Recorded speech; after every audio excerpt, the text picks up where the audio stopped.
Salut, c'est Phil de Delphi. Dans la vidéo d'aujourd'hui, nous allons vous montrer comment calibrer la caméra avant de votre véhicule Tesla. Cette procédure s'applique que ce soit pour un modèle 3, Y, S ou X. Maintenant, Tesla a différentes catégories de caméras et de systèmes radar. Ils appellent cela les systèmes DAS, systèmes d'assistance au conducteur. Il y a beaucoup de versions différentes, mais essentiellement, nous pouvons les regrouper en 3 catégories, DS1, DS2 à DS3 et DS4. Facile de reconnaître les différences. DS1 n'a qu'une seule caméra dans le pare-brise avant. Les modèles intermédiaires, DAS2, 2.5 et 3, ont 3 caméras dans le pare-brise. Et DAS4 a 2 caméras dans ce pare-brise avant. La procédure que nous allons faire aujourd'hui concerne les DAS2, 2.5, 3 et 4. Elle n'inclut pas le DS 1.0. Donc, essentiellement, ce que nous allons faire, c'est que la calibration de la caméra se fait en 2 étapes. La première étape est une vérification de l'inclinaison. Nous allons nous assurer que l'angle de la caméra dans le pare-brise est incliné au bon angle. Une fois cette vérification terminée, nous pourrons effectuer une calibration dynamique sur la route. Alors, avant de commencer, regardons les instructions techniques et installons l'équipement ADAS. Nous accédons à la note technique depuis la plateforme de données techniques de Delphi. Dans cette note, elle nous guide à travers les différentes étapes. Nous allons utiliser l'équipement de calibration ADAS de Delphi pour cette tâche. Et comme vous pouvez le voir, nous allons d'abord vérifier l'inclinaison, puis effectuer la calibration dynamique. Cela nous donne une liste de l'équipement, donc nous allons utiliser le dispositif CRC 150 et nous allons utiliser la planche cible TFC 5. Nous allons placer la planche devant le véhicule et nous allons placer la section centrale de la planche ici aussi près que possible du pare-choc avant. Nous allons régler la hauteur cible. Il s'agit d'une Tesla Model Y, donc nous allons la régler à 155 cm dans l'équipement ADAS de Delphi. Ensuite, nous allons utiliser l'écran tactile central du véhicule pour initier la vérification de l'inclinaison de la caméra. Donc nous devons prendre le TFC 5, le régler à 155 cm du sol. Faisons cela d'abord.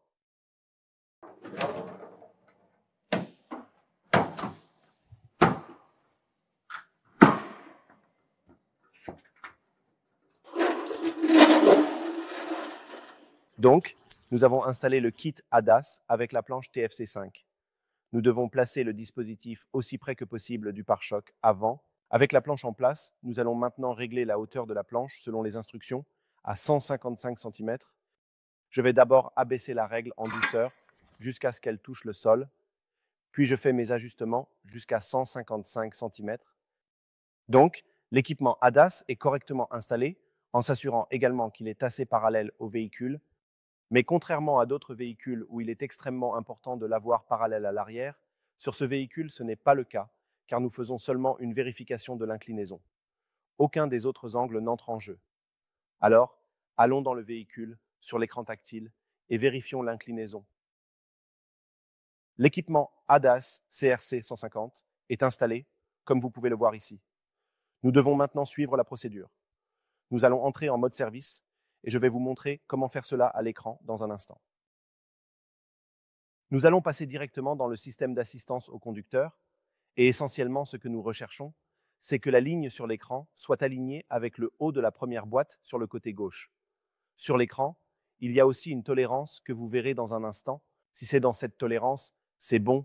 Si c'est en dehors de cette tolérance, alors nous devrions réinitialiser le système de tableau de bord comme indiqué dans la note technique, effacer toutes les calibrations actuelles, faire vos ajustements, puis continuer la calibration. Jetons un coup d'œil maintenant, nous allons entrer en mode service et vérifier cela. Donc, j'ai appuyé sur le bouton de la voiture pour faire apparaître ce menu. Nous allons dans le logiciel, puis 2 secondes sur l'affichage du véhicule. Vous verrez une petite impulsion à l'écran. Toutes les Tesla ont le même code d'accès service. Une fois en mode service, nous pouvons aller dans les systèmes d'assistance au conducteur et nous pouvons aller aux caméras. Donc, nous pouvons voir les valeurs actuelles qui sont enregistrées. Nous allons à l'aperçu de la caméra, cela va se charger, et ensuite, vous verrez l'affichage, comme nous l'avons mentionné auparavant. Et vous verrez où la caméra regarde sur la planche. Maintenant, sur cette voiture, c'est un DAS 3.0, donc elle a 3 caméras à l'avant, principale, large et étroite. Vous pouvez voir sur la caméra principale, la ligne bleue devrait idéalement être en haut du carré, mais elle est entre les deux lignes vertes, donc elle est dans la tolérance. Nous faisons la même vérification sur la caméra large. Encore une fois, ça a l'air bien. Et enfin, nous passons à la caméra étroite. Et nous pouvons voir que c'est encore bon. Donc vous pouvez même voir la légère variation entre les caméras qui sont dans le support à cadre unique.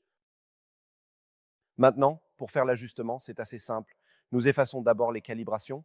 Donc nous revenons ici, nous réinitialisons le système DAS, nous effaçons la calibration de la caméra et ensuite nous faisons l'ajustement.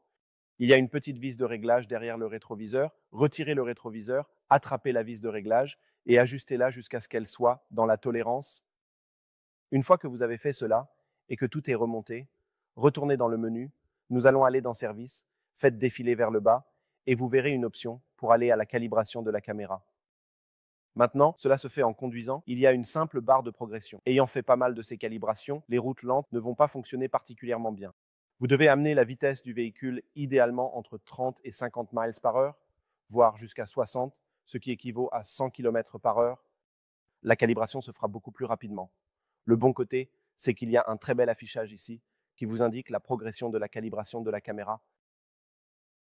Tesla dit que cela peut prendre jusqu'à 100 miles ou 160 km pour effectuer cette calibration. Et cela peut être fait soit par vous en tant que technicien, soit être remis au client pour terminer cette calibration. Merci d'avoir regardé. Si vous voulez voir plus de vidéos, pourquoi ne pas nous suivre sur les réseaux sociaux ou visiter le hub en ligne de Masters of Motion.